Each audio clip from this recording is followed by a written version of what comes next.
"Sweetie, what happened?" Carolyn Carr asked her daughter as Missy rushed into her parents' home.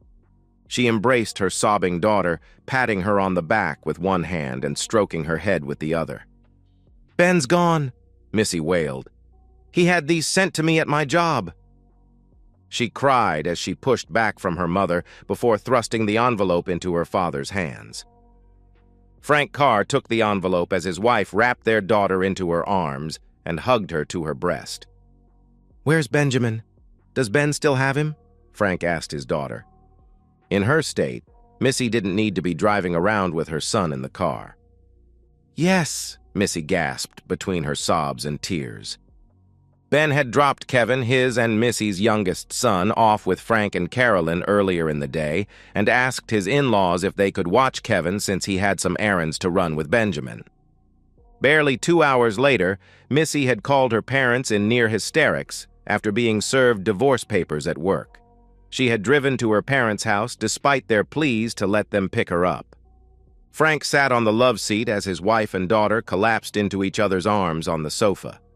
Carolyn was stroking their daughter's hair as she cried into her mother's chest. Frank extracted the documents from the envelope and read "Petition for Divorce" across the first document. He shook his head grimly as he read the document. There had been no notice or discussion between his soon-to-be ex-son-in-law and his wife. The asshole had served her at work with no heads up, much to his daughter's shock, mortification, and humiliation. As Frank read the document, he looked up, puzzled. "Missy, he's filing on the grounds of adultery. Did you cheat on him?" "No. He has it in his mind that I had an affair with a friend from work. It's not true. I would never cheat on Ben. I love him." Missy wailed the last sentence in a cry that sounded like a wounded animal. "I will nail his ass to my office wall," Frank thought to himself. "Making up bullshit allegations to defame Missy and secure a divorce. The son of a bitch has probably been cheating on her." As Frank continued to read the divorce petition, he could feel his left eyebrow rising, a sure sign of displeasure. "Missy, why would Ben think that you are cheating on him?" Missy glared at her father and then looked imploringly at her mother. "I don't know. I may have hugged one of our salespeople when he made a big sale." The statement came out as a question, as Missy tried to figure out what her husband could have seen and misunderstood. "And that was it?" Frank asked. "An innocent hug with a coworker?" Missy continued to glare at her father in exasperation. "He kissed me at an after-work happy hour. I had too much to drink, and as soon as I came to my senses, I pushed him away. But that's all that happened, I swear." As Frank continued to read, his eyebrow continued its climb towards his forehead, a tic that did not go unnoticed by his wife. "What are you getting at, Frank?" Carolyn asked with an edge to her voice. "Are you accusing your daughter of something?" "No, or at least not yet. But we've known Ben for what, 7 or 8 years now? I work with him every day. This is completely unlike him, so I'm trying to figure out where his head is at." "Up his own ass," Carolyn snapped at Frank as she continued to soothe Missy. She had brought Missy a box of tissues, and there was a growing pile of used tissues on the coffee table in front of her. "How can you even consider taking his side after what he did to our daughter?" "I'm not taking anyone's side until I get through reading this petition," Frank said. "Who is he accusing you of cheating with?" Frank asked his daughter. "And why does he think it was an affair instead of an innocent hug and a drunken kiss?" Missy pulled away from her mother and wiped her face with a tissue. "He thinks I've been having an affair with Andy Hebert, one of our sales reps. I haven't, though. He must have seen something and misunderstood it." Frank nodded his head slowly. "What do you think he might have seen?" Missy started crying again. Frank's expression was slowly changing from understanding and sympathetic to what his wife called his stone-face look as he continued to read through the documents. "Ben is asking for a 50-50 custody split of Benjamin, naming himself as the custodial parent." Frank looked at his daughter, his expression grim. "He's not asking for custody of or visitation with the minor known as Kevin Andrew Davis. He is further asking that his name be removed from the birth certificate of the minor Kevin Andrew Davis and that Kevin's last name be changed. Carolyn and Missy both gasped at that revelation. Missy dove into her mother's arms and began sobbing and wailing. "Missy! Missy, look at me!" Frank said loudly over his daughter's cries. Missy paused in her crying and looked at her father. Carolyn Carr looked at her husband with agitation at his lack of empathy for their daughter. "Ben is accusing you of cheating with Andy Hebert. Kevin's middle name is Andrew because you said you'd always liked that name. I'm going to ask you again. Did you cheat on Ben with this Andy guy?" In reply, Missy let out a loud wail and began to sob loudly in her mother's arms. Carolyn looked at her husband in anger. "Will you please drop this?" she hissed at her husband. "Did you know?" Frank asked his wife. "Did I know what?" she asked. Frank could see the rage boiling up in his wife's eyes. Frank held up a sheet of paper. "This is why Ben is not asking for any share of custody for Kevin. It's a DNA test that says there is a less than 0.0002% chance that Ben is Kevin's father. So, tell me, Carolyn, how long have you known about this?" After nearly 30 years of marriage, Carolyn knew her husband better than he knew himself. She knew that her marriage was on the precipice. If she admitted to her husband that Missy had told her that from the beginning stages of pregnancy she was not sure who the father was, then Frank might very well divorce her. If, however, she lied, and Frank found out that she lied, then her marriage would definitely be over. But only if he found out. Carolyn shook her head and rolled the dice. "I didn't know. I'm hearing this for the first time. I think Missy is as shocked as we are." "I doubt that," Frank said dryly. "But there's one way to put my mind at ease. I want to see both of your phones." Carolyn suddenly stood and angrily pointed her finger at her husband. "You will not be invading our privacy," snapped Carolyn. "You are not going to go through our phones." Frank looked at his wife and nodded slowly. "They say that people who have nothing to hide, hide nothing. I'm guessing you have a lot to hide, so let me put this to you very clearly so there is no chance of you mistaking or misunderstanding what I'm saying. Either the two of you unlock your phones and hand them to me right this instant, or I'm filing for divorce tomorrow." Carolyn looked at her husband through eyes squinted with rage and shouted, "I've never given you a reason to distrust me. We are not giving you our phones and we are not getting a divorce." Frank scowled at his wife. "I've caught you in plenty of little lies over the years. I've always let it go because I figured the argument we'd have about the lies wouldn't be worth the hassle. Shame on me for enabling you all these years. For all I know, the lies you've told me were covering up your cheating. Before today, I wouldn't have considered that. But now, seeing your daughter trying to fool her husband into raising another man's child? Fuck that noise. The blinders are off. It's your phone or a divorce. And if you think I'm bluffing, fuck around and find out." This was a side of Frank that neither Carolyn nor Missy had ever seen. The grim determination brooked no compromise. "Screw you!" Carolyn shouted, her teeth bared in a nasty snarl. "I'll clean you out in a divorce. I'll take everything you have and you'll be lucky to live in your car." Frank rose from the love seat, tossing the paperwork onto the coffee table. He looked at his wife and daughter and shook his head as he walked towards the kitchen. He returned a minute later carrying a plastic Ziploc bag. He inverted the bag on his hand and, using the bag as a glove, picked up a handful of the used tissues sitting in front of Missy. He inverted the bag back to its normal position, trapping the tissues inside, and then he closed the Ziploc seal by running it between his thumb and index finger. "What are you doing with that?" Carolyn asked as she moved toward Frank, her voice increasing into a shout. She was trembling with barely suppressed rage as she pointed to the baggie containing the used tissues. In nearly 30 years of marriage, Frank had never witnessed this aspect of her personality. He began to wonder if he knew his wife at all. "I'm going to find out from Ben who he used for the DNA test to find out that Kevin was not his son. Then I'm going to find out if Missy is my daughter or if you have been lying to me for nearly 30 years. Carolyn let out a screech and lunged at Frank, her fingernails digging and clawing at his face. Unless it has happened to you, it is hard to describe the effect of having the wind knocked out of you. It is such a commonly uttered phrase, but most people have never actually experienced it. Getting the wind knocked out of you induces panic as the air is instantly forced out of the lungs as they deflate. Being unable to breathe or take any air into your body strikes terror into the mind as you think you are about to die. The seconds that it takes the lungs to reinflate feel like minutes as the body struggles to breathe. Frank had taken 6 years of karate in his youth, and although that was 40 years ago, some things you never forget. As his wife's fingernails tore into his flesh, Frank used a palm strike into the upper region of Carolyn's solar plexus. It was not a hard strike. As a matter of fact, Frank knew that it would leave minimal, if any, bruising. But what it did was force all of the air out of Carolyn's lungs, leaving her rolling around on the floor, clawing at the air in terror and unable to breathe.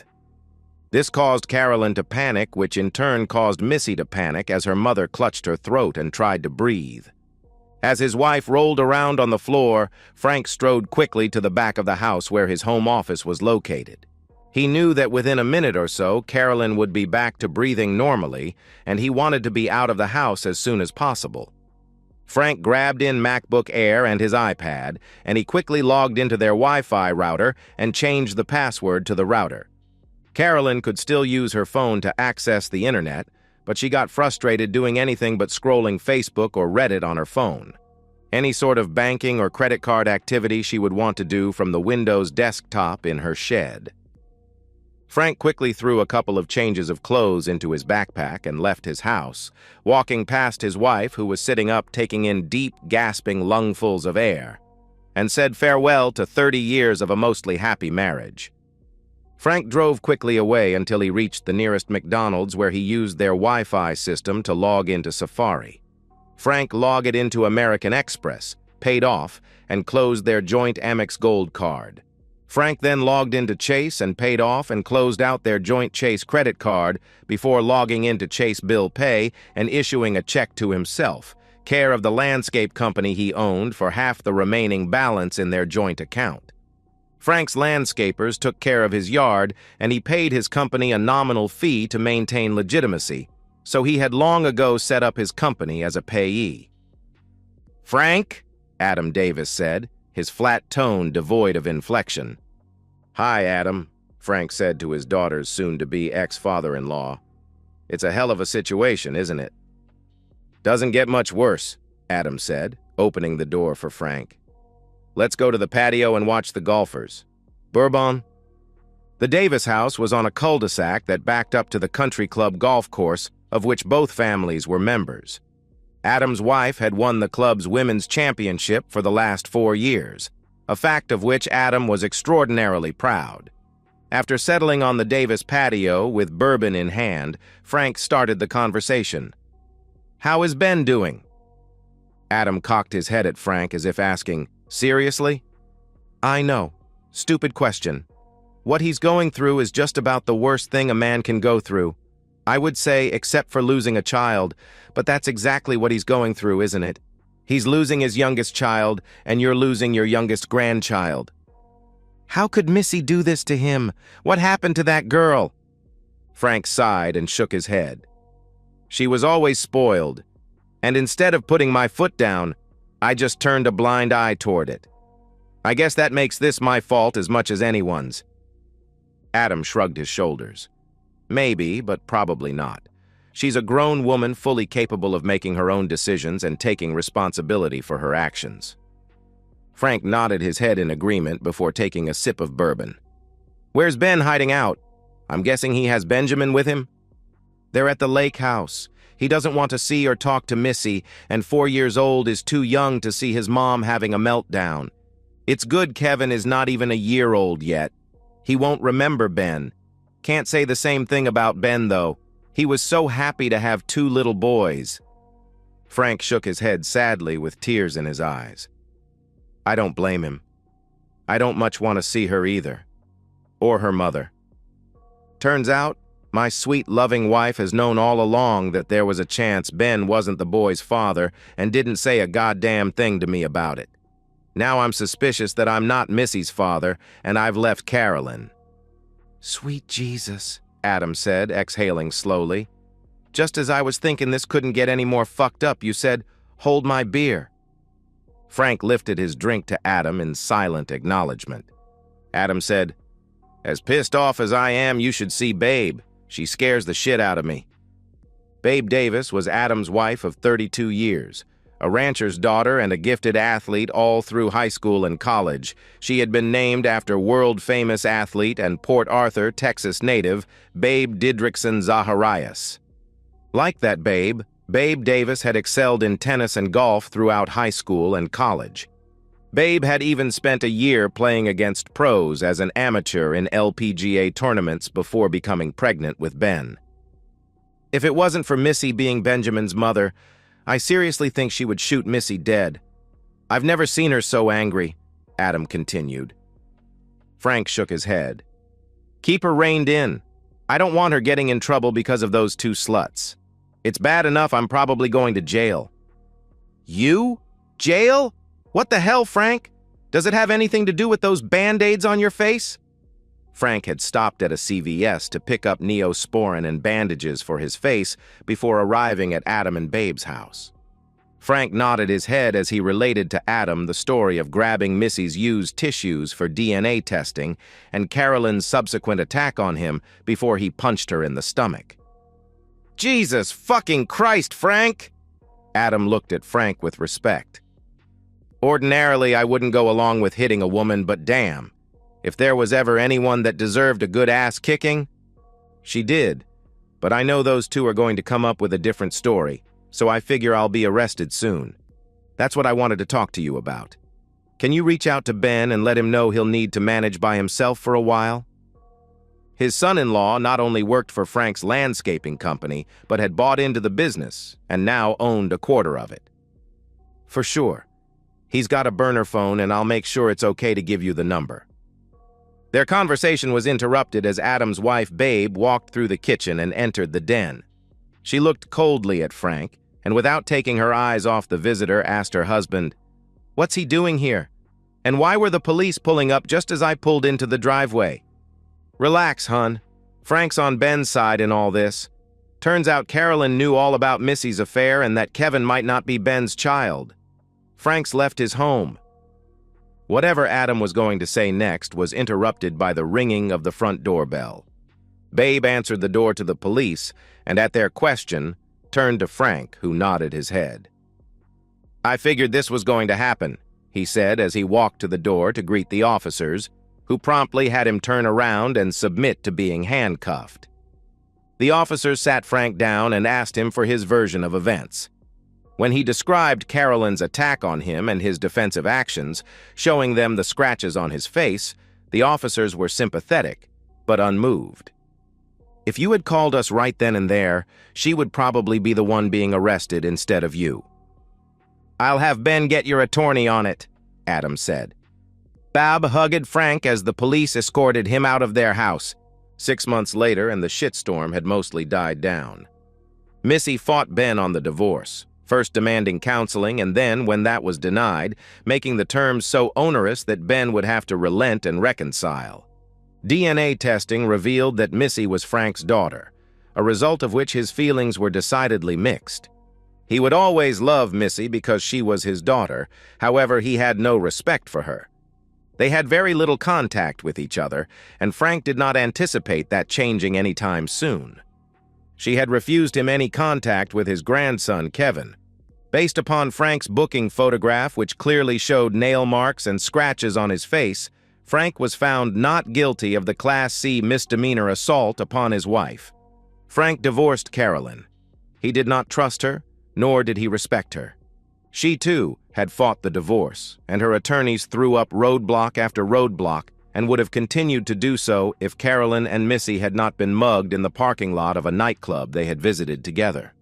Although they were unable to describe their attacker, Parking lot cameras had recorded a small man dressed in all black and wearing a ski mask, wielding what appeared to be a thin, weighted rod, relentlessly attacking both women. The recording showed the two women repeatedly being struck by the steel rod until the rod was bent and misshapen.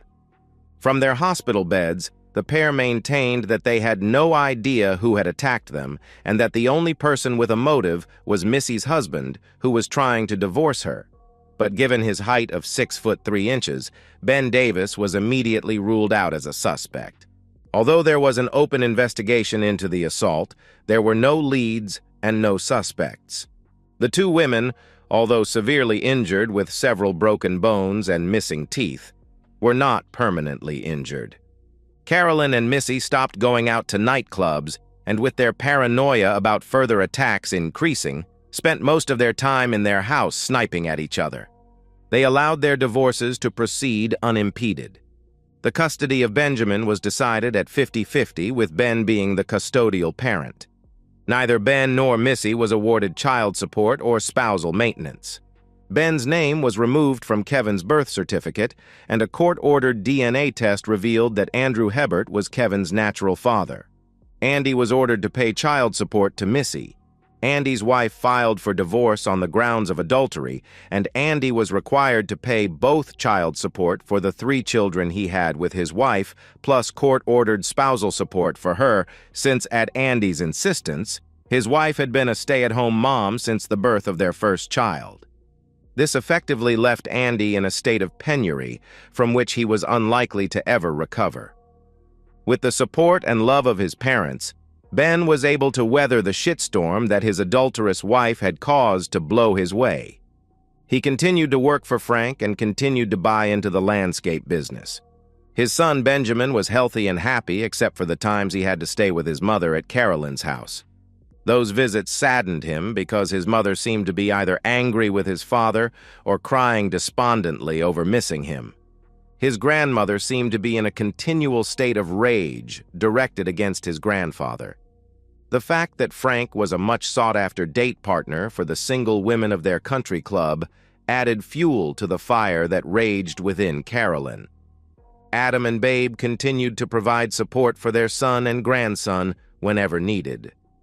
Babe won the Women's Golf Championship for the 5th straight year, despite being short a 4-iron in her set of golf clubs. And that's the end of today's story.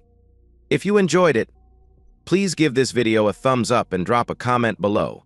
Your support helps the algorithm push my content further. If you're new to the channel, don't forget to hit that subscribe button. It really helps me keep creating more stories for you. Thanks for watching, and I'll see you in the next one.